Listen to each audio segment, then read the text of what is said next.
कक्षा 9वीं विज्ञान का आपका त्रैमासिक का पेपर है यहाँ पे 15 सितंबर को। सभी क्वेश्चन के साथ साथ आंसर भी बताऊंगा। यहाँ पे देख सकते हैं पदार्थ की कितनी अवस्थाएं होती हैं। पहला क्वेश्चन है आपका सही विकल्प में पदार्थ की कितनी अवस्थाएं होती हैं, 6 नंबर के पूछे जाएंगे आपके। इसका आंसर रहेगा 3, है ना। सभी के आंसर बता रहा हूँ और नीचे आपको डिस्क्रिप्शन में लिंक दी गई, टेलीग्राम से जुड़ जाइए क्योंकि आपको पेपर के लिए बहुत ही इंपॉर्टेंट क्वेश्चन हम वहाँ पे भी बता देते हैं। आपको टेलीग्राम से जरूर जुड़ जाना है ना। पदार्थ की 3 अवस्थाएं होती हैं। अगला क्वेश्चन है 2 या 2 से अधिक पदार्थों का समांगी मिश्रण कहलाता है। इसका आंसर रहेगा आपका बिलियन, है ना। 2 या 2 से अधिक पदार्थ जब मिल जाते हैं तो उसे बिलियन कहते हैं। इसके बाद आपका क्वेश्चन है, अगला क्वेश्चन है 3 नंबर का, तंत्रिका ऊतक की कार्यात्मक इकाई होती है। तो न्यूरॉन आपकी कार्यात्मक इकाई होती है। आंसर रहेगा, आपको चैनल को सब्सक्राइब कर लेना है। इसी प्रकार से हम आपको सभी विषयों के बताएंगे, है ना। अगला क्वेश्चन है बल का मात्रक है, तो बल का मात्रक होता है न्यूटन। आंसर याद रखेंगे, इसका न्यूरॉन, इसका न्यूटन, है ना।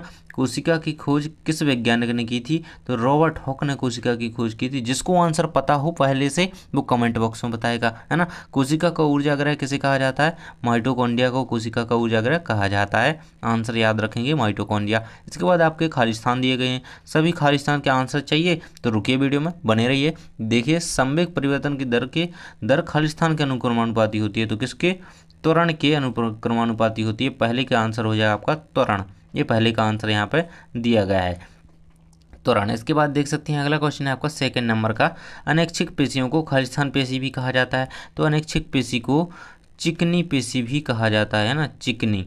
इस प्रकार से आप लिख सकते हैं इसे, चिकनी पेशी, है ना।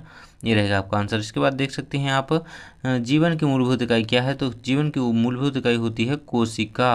आंसर याद रखें, कोशिका जीवन की मूलभूत इकाई होती है। इसके बाद दिया गया है टेंडल प्रभाव खालिस्तान विलयन द्वारा प्रदर्शित गुण हैं।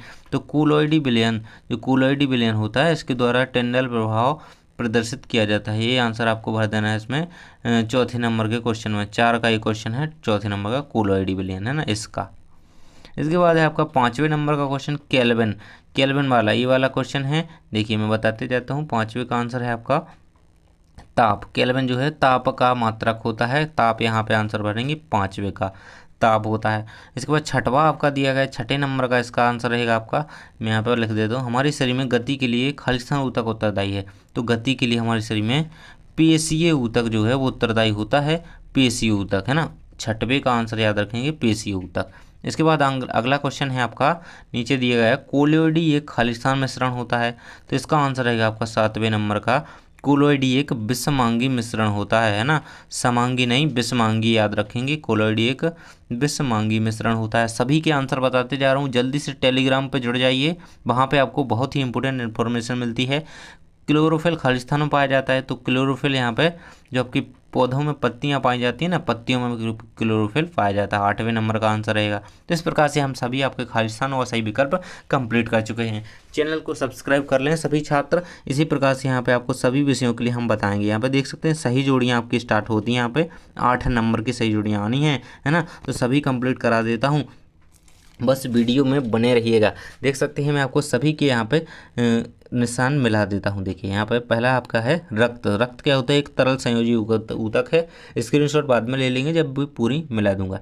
फ्लोएम क्या होता है, फ्लोएम भोज्य पदार्थों का परिवहन करता है पौधों में। गोल्जी कॉय, तो गोल्जी कॉय लाइसोसोम का निर्माण करता है। इसके बाद है आपका कोलॉइड, तो दूध जो है वो एक कोलॉइडी विलयन है ना। आपका ब्रोमीन जो होता है अधातु है एक ब्रोमीन। जल का क्वथनांक कितना होता है, तो जल का क्वथनांक 373 केल्विन होता है ना। बर्फ का क्वथनांक होता है 273, जल का 373, है ना। गति का द्वितीय नियम F=ma। इस प्रकार से यहाँ पे सभी के आंसर मैंने लगा दिए। इसका स्क्रीनशॉट आप ले सकते हैं। आपको इसी प्रकार से हम सभी सब्जेक्ट के बताएंगे। तो जल्दी से आप चैनल को सब्सक्राइब कर लें और वीडियो को लाइक कर दें, है ना। चलिए स्टार्ट करते हैं आगे। यहाँ पे देख सकते हैं, यहाँ पे एक शब्द या वाक्य में उत्तर लिखिए। 8 नंबर के आपके आने हैं, 8 के आंसर मैं बताने वाला हूँ। जल्दी से यहाँ पे टेलीग्राम ग्रुप को ज्वाइन कर लेंगे। यहाँ पे देख सकते हैं दाब का मात्रक क्या होता है, तो दाब का मात्रक होता है पास्कल, है ना, पास्कल। इस प्रकार से आप लिखेंगे इसे, पास्कल। दाब का मात्रक क्या होता है, पास्कल। आंसर याद रखिएगा, पास्कल। अगला क्वेश्चन है आपका, विसरण को परिभाषित कीजिए। विसरण की परिभाषा लिखनी है। जब 2 पदार्थ आपस में मिलते हैं, जैसे एक पदार्थ हो गया ये, एक यहाँ पे ये हो गया, है ना। जब इन दोनों को यहाँ पे मिला दिया जाता है, एक पात्र में इनको मिला दिया, तो यहाँ पे जब ये मिलते हैं तो इसे, इस क्रिया को यहाँ पे विसरण कहते हैं ना। तो इसे विसरण कहते हैं।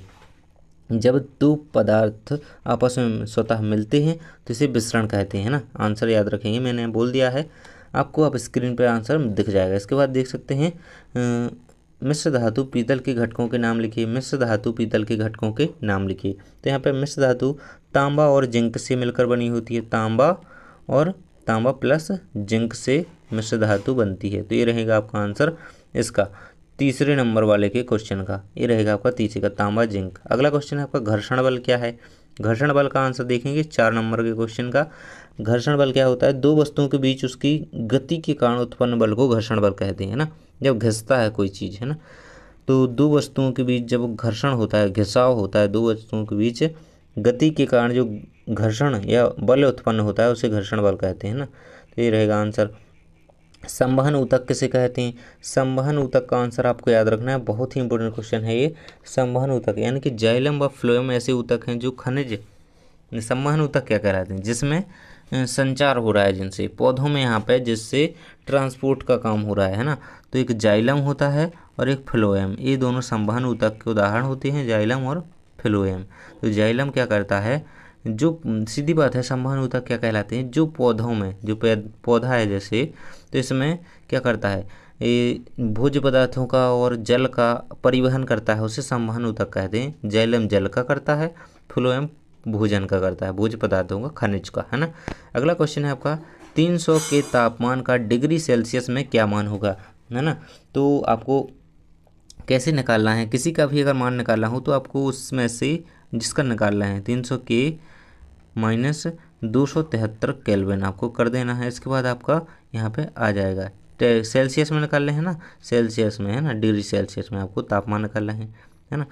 तो आपका आंसर रहेगा 27 डिग्री सेल्सियस, है ना। इसका आंसर आपका ये हो जाएगा 27 डिग्री सेल्सियस। ये आंसर याद रखेंगे। इसके बाद देख सकते हैं अगला दिया गया है आपका, ये कौन से का आंसर है, आपने याद कर लिया ना, 300 के 6 नंबर का आंसर है ये, स्क्रीनशॉट ले लीजिए। इसके बाद देख सकते हैं DNA का पूरा नाम लिखिए। DNA का पूरा नाम होता है, मैं आपको बता देता हूँ, डीऑक्सी, देखिए हिंदी में लिख रहा हूँ मैं, डीऑक्सी राइबो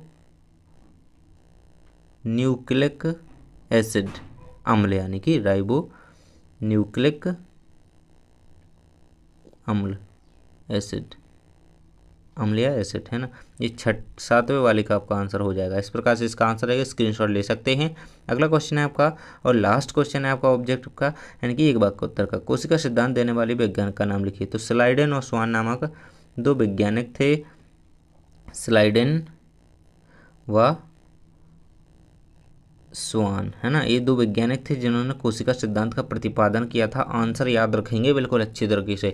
आपको जो आगे के क्वेश्चन है ये देखिए, ऊर्ध्वपातन किसे कहते हैं, अगला क्वेश्चन है ऊर्ध्वपातन किसे कहते हैं। गुप्त ऊष्मा को परिभाषित कीजिए, रक्त के कोई 2 कार्य लिखिए, जंतु व पादप कोशिका में अंतर, मोस्ट इंपोर्टेंट, सभी अगले वीडियो में हम कंप्लीट करवा देंगे। ये सारे क्वेश्चन आपको कंप्लीट कर लेने हैं। उन सभी के क्वेश्चन के आंसर चाहिए तो टेलीग्राम ग्रुप पर जरूर से जुड़ जाएँ। आपको PDF वहाँ पर मिल जाएगा, इसका PDF चाहिए टेलीग्राम पे जुड़ जाइए, है ना। आपको सभी के PDF मिलेंगे, नीचे डिस्क्रिप्शन में लिंक दी गई है, उस पर क्लिक करके PDF डाउनलोड कर सकते हैं। Thanks for watching.